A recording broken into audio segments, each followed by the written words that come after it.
महाराष्ट्रात पावसाळा सुरू झालाय। तुम्ही सोशल मीडिया पाहत असाल, न्यूजपेपर वाचत असाल, सगळीकडे तुम्हाला पाणीच पाणी दिसत असेल।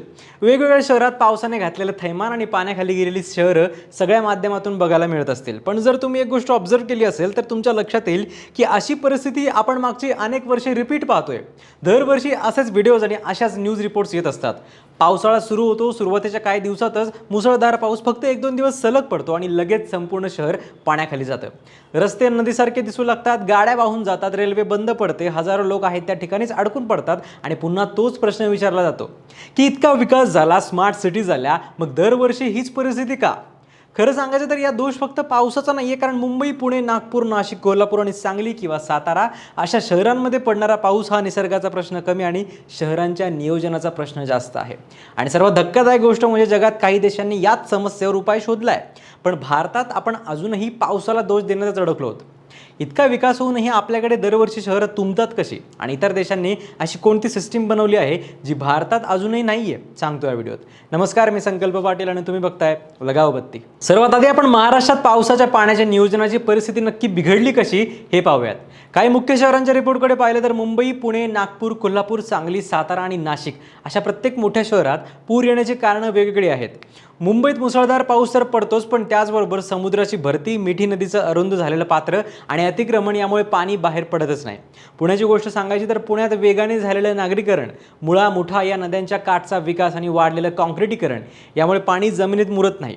नागपूरमध्ये शहराच्या विस्तारामुळे अनेक नैसर्गिक नाले आणि जलवाहिन्यांवर ताण वाढला, तर नाशिकमध्ये गोदावरी नदीकाठच्या वाढत्या बांधकामामुळे भविष्यात पुराचा धोका अजून वाढणार असल्याचं तज्ज्ञ सांगतात। कोल्हापूर आणि सांगलीमध्ये पंचगंगा आणि कृष्णा नदीला पूर्वी पाणी पसरवण्यासाठी मोठी पूर मैदानं होती, पण त्यावर झालेल्या बांधकामांमुळे नदीची नैसर्गिक जागाच कमी झाली आणि मग अतिवृष्टी झाली की पाणी सरळ शहरात घुसू लागलं। साताऱ्यात डोंगराळ भागात कमी वेळात मोठ्या प्रमाणावर पाऊस पडत असल्यामुळे अचानक पूर आणि पाण्याचा वेग वाढतो। म्हणजेच प्रत्येक शहराची समस्या वेगळी असली तरी मूळ कारण मात्र एकच आहे। नद्यांचे नैसर्गिक मार्ग बदलले, पूर मैदानांवर बांधकामं झाली आणि शहरांनी काँक्रिटीकरणामुळे पाण्याला वाहून जाण्याची किंवा जमिनीत मुरण्याची जागाच उरू दिली नाही। आता हा विषय थोडा सविस्तर समजून घ्यायचा असेल तर सर्वात आधी एक गोष्ट समजून घेतली पाहिजे की शहरात पूर येतो म्हणजे फक्त खूप पाऊस पडला म्हणून पूर येतो असं नाहीये। कारण जर तसंच असतं तर भारताबाहेर जगात सर्वात जास्त पाऊस पडणाऱ्या अनेक शहरांमध्ये दरवर्षी पूर यायला हवा होता, पण तसं होत नाही। कारण शहरं पाण्याशी कसं वागणार हे त्या शहराच्या रचनेवर अवलंबून असतं। आधी शहरांमध्ये मोकळी मैदानं, झाडं, शेतजमिनी आणि माती मोठ्या प्रमाणावर होती।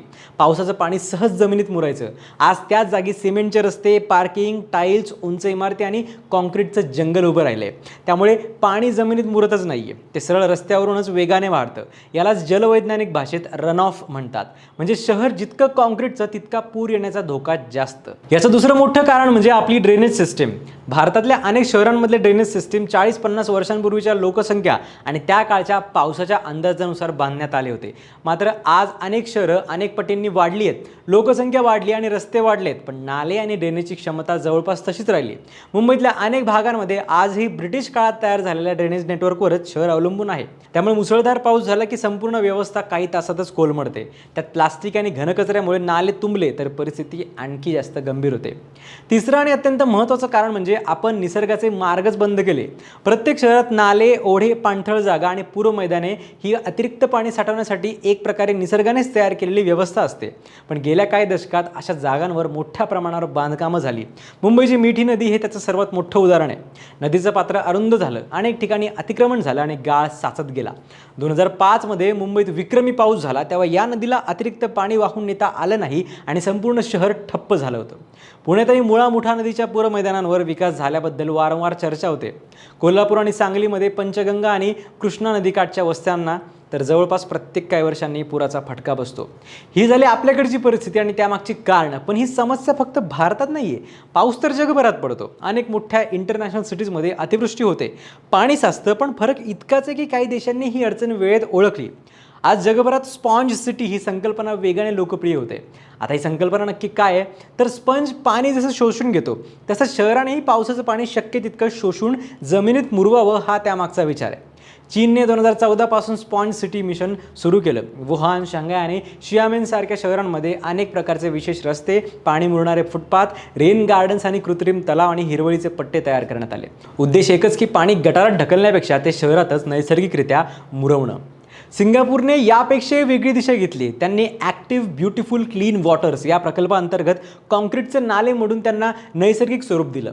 पावसाचं पाणी तलावांमध्ये वळवलं, मोठे रेन गार्डन्स तयार केले आणि प्रत्येक नव्या प्रकल्पात पावसाचं पाणी साठवणं जवळपास अनिवार्य केलं. नेदरलँड्सने तर रूम फॉर दी रिव्हर या संकल्पनेखाली नद्यांना अडवण्याऐवजी त्यांना जास्त जागा दिली. पूर मैदानं मोकळी ठेवली, काही बंधारे मागे हलवले आणि नदीला नैसर्गिकरित्या वाहण्यासाठी जागा निर्माण केली. त्यामुळे अतिवृष्टी झाली तरी शहरांवरचा ताण कमी होतो. दुसरीकडे भारतात अजूनही आपली विचारसरणी वेगळी आहे. पाऊस पडला की शक्य तितक्या लवकर पाणी बाहेर काढायचं फार तर एवढा विचार केला जातो. पण हवामान बदलामुळे आता परिस्थिती बदलली आहे. भारतीय हवामान विभागासह अनेक संशोधन संस्थांच्या अभ्यासानुसार एकूण हंगामी पावसाचं प्रमाण फारसं बदललेलं नसलं तरी त्याचं स्वरूप आता बदललं आहे. पूर्वी 4-5 दिवसात पडणारा पाऊस आता काही तासातच कोसळतो. वातावरणाचं तापमान वाढल्यामुळे हवेत जास्त बाष्प साठतं आणि अतिशय कमी वेळेत मुसळधार पाऊस पडतो. अनेकदा सलग काही दिवस पाऊस कमी अधिक प्रमाणात सुरू असतो. म्हणजेच भविष्यात ही समस्या कमी होण्याऐवजी वाढण्याची शक्यता जास्त आहे. मग यावर उपाय काय? तर फक्त मोठे नाले बांधून किंवा रस्ते उंच करून ही समस्या सुटणार नाहीये. प्रत्येक शहरासाठी हवामान बदल लक्षात घेऊन नवीन वॉटर ड्रेनेज मास्टर प्लॅन तयार करावे लागतील. नैसर्गिक नाले, ओढे आणि पूर मैदानं अतिक्रमणमुक्त ठेवावे लागतील. प्रत्येक मोठ्या प्रकल्पात रेन वॉटर हार्वेस्टिंग, परमेबल पेव्हमेंट्स आणि रेन गार्डन्स अशा उपाययोजना अनिवार्य कराव्या लागतील. तलाव आणि पाणथळ जागा वाचवाव्या लागतील आणि नागरिक म्हणून प्लास्टिक आणि तत्सम घनकचरा नाल्यात टाकणं थांबवणं सुद्धा तितकीच महत्त्वाची जबाबदारी आहे. म्हणून पुढच्या वेळी शहरात पाणी साचलं तर फक्त यावेळी जोरदार पाऊस पडलाय असं म्हणू नका. खरा प्रश्न पावसाचा नाहीये, तर आपण शहरं कशी बांधली आहे हा आहे. कारण निसर्ग त्याचं काम करतोय, पण आपण शहरांना पावसासाठी तयार केलंय का? की विकासाच्या नावाखाली आपण शहरांना स्पंज बनवण्याऐवजी सिमेंटचा बंद डब्बा बनवून टाकलाय? जोपर्यंत या प्रश्नाचं उत्तर बदलत नाही तोपर्यंत प्रत्येक पावसाळ्यात हीच दृश्य पुन्हा पुन्हा पाहायला मिळणार आहेत. तुम्हाला या विषयावर काय वाटतं? प्रशासन कुठे कमी पडत आहे? कमेंट्समध्ये नक्की सांगा आणि अशाच माहितीपूर्ण व्हिडिओसाठी पाहत राहा लगाव बत्ती.